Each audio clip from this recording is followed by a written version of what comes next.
The county worker sprayed an orange X across the trunk and stepped back to look at his work, checking it against a clipboard he carried under one arm. "That trunk is hollow almost to the ground," he told Helen Mercer, standing on the far side of the lane. "Next storm, it could be in the road." Helen didn't argue. The oak leaned toward the lane, half its canopy already gone, one major limb dead and bare against the sky, the kind of tree any reasonable person driving past would agree needed to come down before it did. "Then take it," she said. The crew would be back Monday. That afternoon, out measuring fence line for after the tree came down, tape and stakes in hand, Helen heard humming. Not from the canopy, from the ground, low between two root flares where the bark had split with age, a sound she almost mistook at first for wind working through dry grass. She knelt and found a dark gap between the roots, no wider than her hand. A bee crawled into it, then another, then 5 more, each one carrying a small load of pollen on its legs, yellow and orange and gray, the colors of flowers that had nothing to do with the apple bloom that had already finished weeks earlier. She stayed there nearly 10 minutes, forgetting the fence measurements entirely. They never stopped coming. The county saw a hollow tree waiting to fall. Helen saw something still carrying food into it. If stories about old orchards and the things that quietly held them together belong to your kind of channel, subscribe to Old Farm Wells and tell us where you're watching from. It was 1988 in Apple Country along the Missouri-Kentucky line, and Helen Mercer, 42, had taken over most of the day-to-day running of the family orchard the year before, after her father's stroke left him unable to work the ground the way he once had. The farm ran 83 acres, 19 in apples, 26 in pasture, 14 in hay, a small creek, a barn and packing shed, an old hedgerow along the back of the orchard, and the hollow oak standing right where the farm lane met the county road. She had grown up on the place, had known apples and pruning schedules and spray timing since she was old enough to carry a bucket, and she was as capable an orchard manager as anyone in the county, whatever people assumed when they looked at her. She knew the orchard as well as anyone, but plenty of buyers and neighbors still asked, out of old habit more than anything, what her father thought, even when Helen was the one making every decision that mattered that season, the one out checking bloom counts before sunrise, and the one signing the contracts that kept the place running. The orchard had given her 2 hard years running. Bloom had come on fine both springs, but fruit set had been inconsistent. Good blocks, setting 18 to 20% of blossom clusters, blocks farther from the old hedge running as low as 7 to 9%. Her apple buyer had cut back the contract. She'd had to thin harder than she liked before harvest just to even out sizing. The bank hadn't moved toward foreclosure, but the operating note was tight enough that another weak crop would be a serious problem. The county's notice had arrived that same week. Oak within road easement, hollow trunk, removal recommended. A neighbor, hearing about it, hadn't minced words. "At least you'll finally get rid of that dead thing." Helen didn't call Frank Bell, the local beekeeper, until the next morning, after a full night of turning the sight of those bees over in her head, unable to shake the feeling that something about it mattered, even if she couldn't say why yet. Frank walked out with her, watched the flight pattern at the root gap for a while without saying much, and shook his head. "Those aren't visitors," he said. "What are they?" Helen asked. "Workers, and there are a lot of them." An established colony living in the hollow of an old tree wasn't especially rare on its own, and Helen said as much, half expecting Frank to tell her there was nothing more to it than an old tree that happened to make a good home for bees. "Then why does that matter?" she asked. Frank looked past her, out at the orchard, quiet for a moment before he answered, "Maybe it doesn't." Helen started watching the traffic more carefully after that, keeping a notebook of her own the way her father always had, marking times through the day out at the tree, with a folding chair and a thermos of coffee some mornings, just to have somewhere to sit while she watched. 6:15 in the morning, 8, noon, late afternoon. The bees weren't flying at random. 3 directions kept repeating, back toward the old hedgerow, down toward the lower clover field, and along a strip of brush and shrub behind the orchard nobody had bothered clearing in years, ground that had gone half wild since before Helen was old enough to remember it any other way. She followed each route on foot over the next several days, walking the same paths the bees flew until she'd mapped out what was blooming where: white clover, asters, goldenrod, black locust, blackberry, wild plum, blooming in sequence, some before the apple bloom, some during, some well after it had finished, a chain of flowers running through the whole growing season, rather than clustering all at once the way the orchard's own bloom did. Her grandfather hadn't just kept bees, he had kept them fed across the whole season. Going through her father's old spray records looking for anything useful, Helen found a second notebook tucked in the back of a drawer, her grandfather's, dating from the 1940s and 50s, the cover worn, soft with handling. Not a diary. Farm notes. Bloom dates, hive counts, frost dates, pruning schedules, apple varieties, page after page of the same practical record-keeping her own father had kept, only older and in a different hand. A few lines stood out from the rest, brief and unexplained the way notes to oneself always are. Leave bee oak. Do not plow Locust Lane. Clover after bloom. 4 boxes south hedge. She didn't understand the last line until she walked out to the south hedge the following afternoon and found, buried under decades of brush and fallen leaves, 4 pairs of flat stones spaced evenly apart, clearly set that way on purpose rather than scattered by chance. Frank looked them over when she showed him, running a hand along one weathered edge, and didn't need long to place them. Hive stands, he said. The oak colony wasn't the whole story. It was the last surviving piece of a system that had once supported several hives at once, spread deliberately across the property to keep bees working the orchard and the surrounding ground through the whole season, rather than just the few weeks of apple bloom. Over the years, without anyone meaning any harm by it, the farm had erased most of that system a little at a time.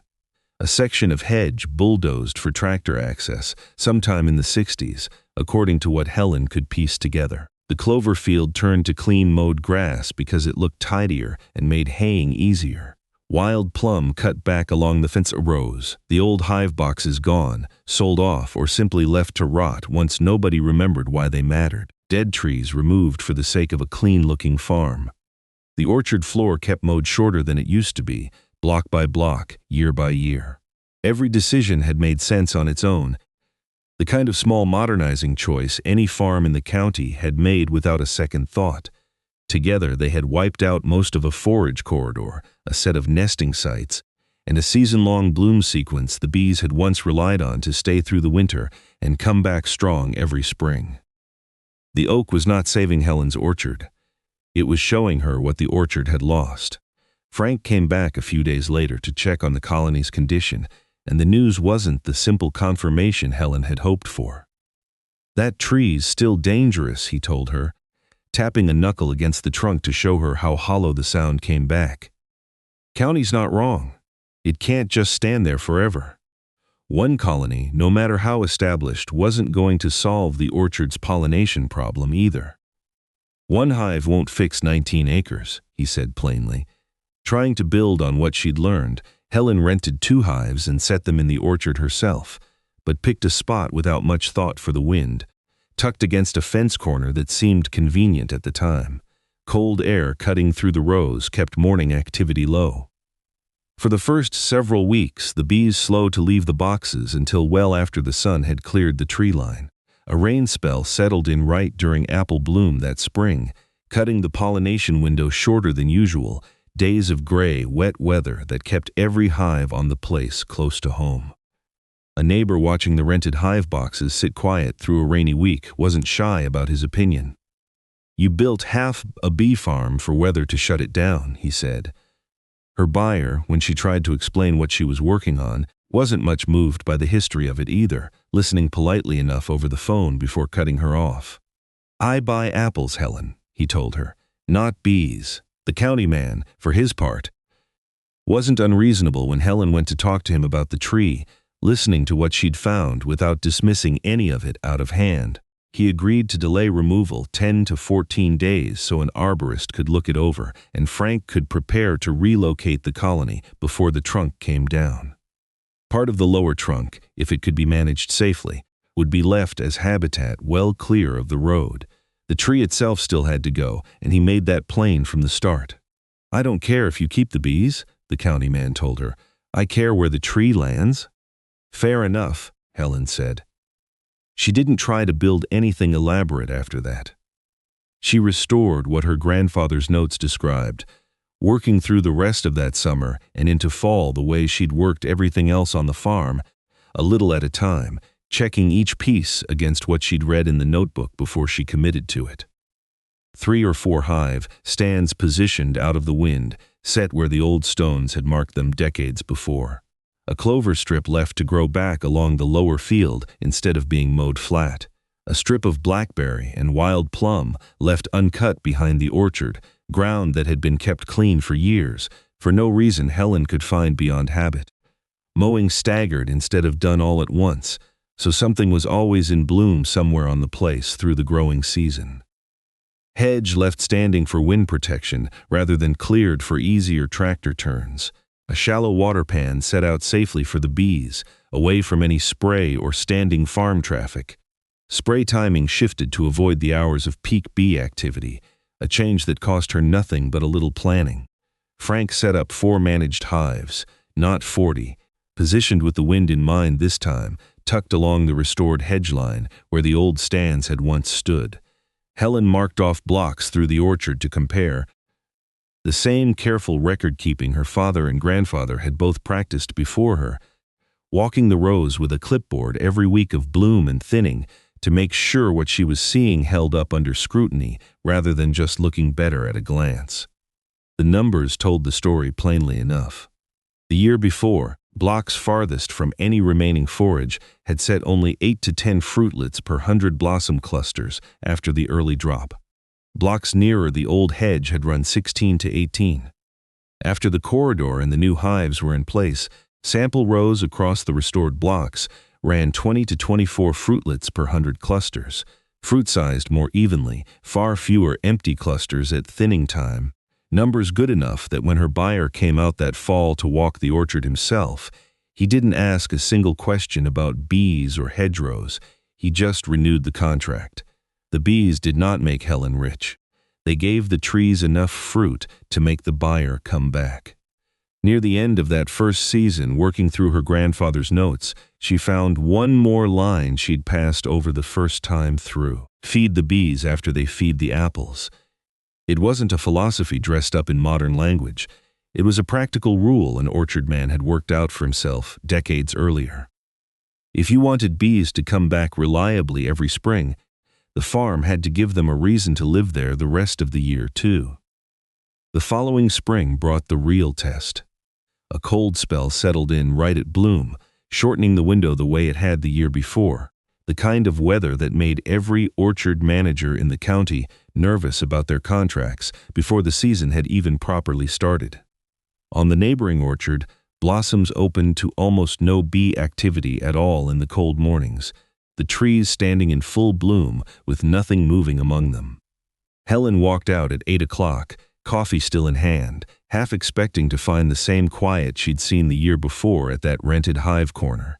Instead, she found her own hives working steadily, traffic coming in from the managed boxes from the relocated oak colony now settled into its new hive body near the restored hedge, and from the hedgerows and clover edges all at once, a low, constant hum running the length of the orchard the way it must have decades earlier when her grandfather kept his own notes on bloom dates and hive counts. She stood at the edge of the nearest block for a long while, just listening, before she went back to the house to write the morning's count down the way she'd learned to over the past year. A few weeks later, fruitlets came in thick and even across the restored blocks, more consistent than anything Helen had seen in the 2 seasons before, the thinning crew moving through faster that year with far less to pull. The same neighbor who'd once been glad to see the oak marked for removal stood at the fence looking over the orchard. "So the old oak did save it," he said. "No," Helen told him. "It showed me what we'd been cutting away." By fall, the hollow oak no longer stood beside the road. The county had taken it down, carefully, well after bloom, once Frank had the colony safely relocated. the crew working slowly enough that Helen could stand at a safe distance and watch the whole thing come down without any part of it landing where it shouldn't. In its place, set back from the road at a safer distance, stood 4 hive boxes, a flowering hedge left to grow, a new clover strip along the lower field, and a section of the old trunk kept as habitat where it could do no harm to anyone driving past, propped against a fence post at the edge of the restored ground. The county had been right about the tree. It was hollow, it was dangerous, and eventually it had to come down. Nobody argued that point, least of all Helen. What nobody had understood was why the bees kept coming back. Helen had thought she was trying to save one old oak. Instead, the oak had shown her how to rebuild everything around it, one hedge and one clover strip and one hive stand at a time, the same slow, patient work her grandfather had once done without ever writing down exactly why he was doing it. The tree was gone by the next spring, the bees weren't.